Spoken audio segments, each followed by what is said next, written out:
science, music, literature, drama, the whole culture, particularly the religion of all the people of Asia, can be traced directly to the Africans of Asia. India, Japan, China, just to name a few. Even Afro-American history can be traced directly to the Africans of Asia. I know it sounds strange to you, but the world owes a debt to the Africans of Asia. In the following presentation, you'll find out exactly why. Just give me a few seconds. Your ancestors never intended to let you down. In this book, called The Gods of Northern Buddhism, we find a name, the Asian name of the supreme deity of the universe. His name is Sambo. They say when nothing else was, Sambo was. The name of the God of the universe to the people of Asia. And there are many places that carry this name. This is a depiction of Sambo. This is not an African statue. This is from Asia.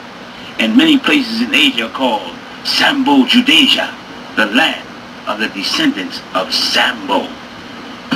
Various spellings of the word and the name Sambo can be found throughout Asia. Negas, the divine people of Buddhism. This is a 2nd century depiction of Gautama the Buddha being given his first bath by the divine people of Buddhism called Negas, a tribe in Asia called Negas, the divine people of all the people of Asia, symbolized throughout Asia by the serpent or the dragon. That is their symbol. The Nega means serpent or dragon, the snake, found at the entrance of every temple. The Nega on the roads, on the hills, in the caves, the symbol of the Asiatic black man, the tribe called the Negas, the divine people. There are cities also throughout Asia that carry this particular name, Nega. It can be seen at all ceremonies dealing with worship of God.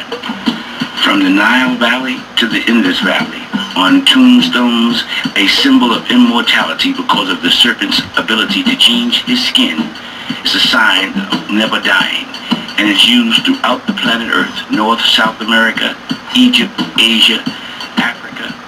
Throughout the world, it's the symbol of life after death, the Nega, the serpent. In all ancient cultures, in all ancient religions, the serpent is the symbol, the Nega, the symbol of divinity, of God. The original inhabitants of Southeast Asia was called the Mons, an African tribe. In order to confirm what these people look like, you have to go to the archaeological finds from Dabarati, a French archaeological research finding confirming the original inhabitants. There's no depictions preceding these of the original inhabitants of Southeast Asia, the people, the descendants of Sambo, the Asiatic black man. The 7 serpents, or 7 rays, or the Negas surrounding his head, represent the cosmic forces that afford him protection. He is a divine representation of cosmic forces, and those 7 serpents represent his divine mission. He does not come of his own. He's a manifestation of the cosmos.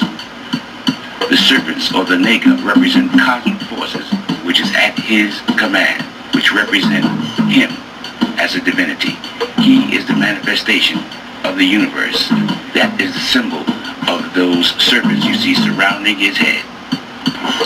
In essence, the 7 serpents are cosmological, dealing with astrology, astrological representations of those forces of the cosmos that he represents.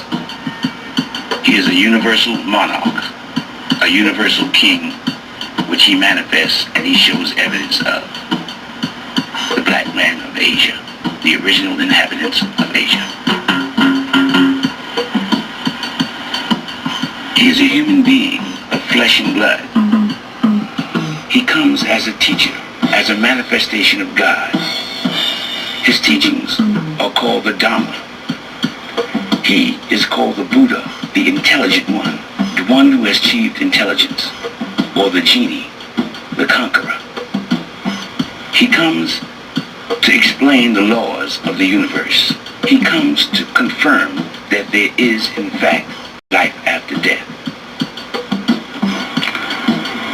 When the Buddha appears, he appears as a preacher, and he preaches the Dharma, that existence is a continual cycle of death and rebirth, and that each person's position and well-being in life is determined by his or her behavior in their previous lives.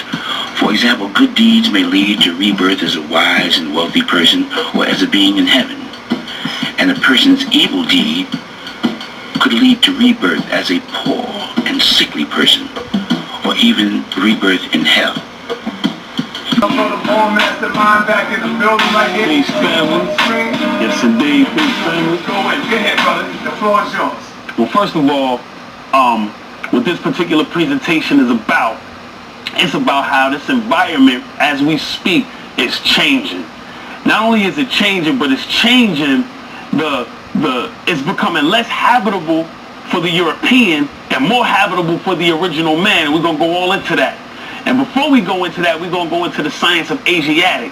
This is a word that has been misused. A lot of brothers call themselves the Asiatic black man. A lot of people don't really understand this term, and they have a problem when our great ancestors, such as the Messenger, such as Allah the Father, so even Noble Jew Ali, who taught that we were Asiatic. So you have brothers coming with whether or not we Asiatic, whether or not we African. When we go into the science of this word, we now will have a deep understanding of what the term Asiatic means and how it transcends all other titles, names, labels, and all of that. So we're going to go in right now. All right, let's go. So the science of Asiatic, carbon 7 and 14. We're about to go in. First of all, that term Asiatic is a term that has its origins prior to the Kabbalah, but it can be found in the Kabbalistic scripts. So when we ask, what is the Kabbalah?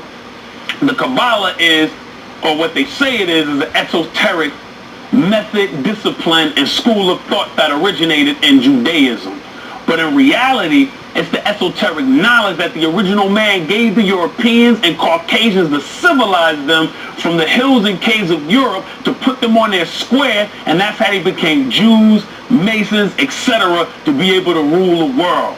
That's the mathematics, the science, the astronomy that we gave them to put them on their square. Taught them how to cook their food, taught them how to eat the right foods, and this is what we gave to them to civilize them from the hills and caves of Europe when they was walking on all fours like savages, like beasts. And this is the information that they use to this day to hold over your head so that they can control the environment, control economics, control policy, and you have no idea what's going on because you're not in tune with your ancient scriptures and your ancient texts. Let's break this word down, Kabbalah. As you see in the word Kabbalah, you have the Ka, Ba, and Allah. The Ka in so-called Egyptian religion or our ancient Kemetic spiritual systems is a spiritual entity, an aspect of the individual believed to live within the body during life and to survive it after death. And we understand the only thing that's surviving after the physical body leaves is the electromagnetism, the light which is known as the mind within the body. Then you have the Ba, also in so-called Egyptian religion or Kemetic spiritual systems, is the aspect of the soul represented as a human-headed bird. Now, I'm sorry, and I don't want to cut your bill. Go ahead. But when you say so-called religious Ka in the Ba, I don't think we can say so-called because we know that that was the first call. Well, let's swing it around. Deal with the Ka and the Ba, that's the first call. That's where all the other religions come from. Well, when I'm saying, you can't say so-called. No, when I'm saying so-called, go ahead, brother. When I'm saying so-called, see, the European have us think that, you know, all of our ancient spiritual systems and sciences was religion in the way that they give it to you today. When we never believed in mystery gods, we never believed in things outside of self. We always understood that we were connected to the all and that we were the gods that we were talking about in these scripts. So when I say so-called religion, I don't see it as a religion, and I'm certain the way that our ancestors threw it down was not about religion. Yes, sir. The Supreme Wisdom Lessons by Master Farad Muhammad to his servant, the Honorable Elijah Muhammad, for the lost found Nation of Islam in North America. To the Muslims of number 1 Michigan. The following is the original rules of instruction to the laborers of Islam, and the title of Muslim given by our Savior before his departure, with a footnote of a few words of explanation to lay pressure upon their minds of their many errors in the past and present, that they may see the light and walk therein. I thank you, Elijah Muhammad. Instructions given to the laborers by our Savior, W.D. Farad Muhammad. 1. The student must study his assignment, lesson number 1. Each student should copy the answers of lesson of Minister Elijah Muhammad and study until the student is able to memorize by heart all answers to of said lesson number 1. Note: here, lesson number 1 is said to be the student's assignment first.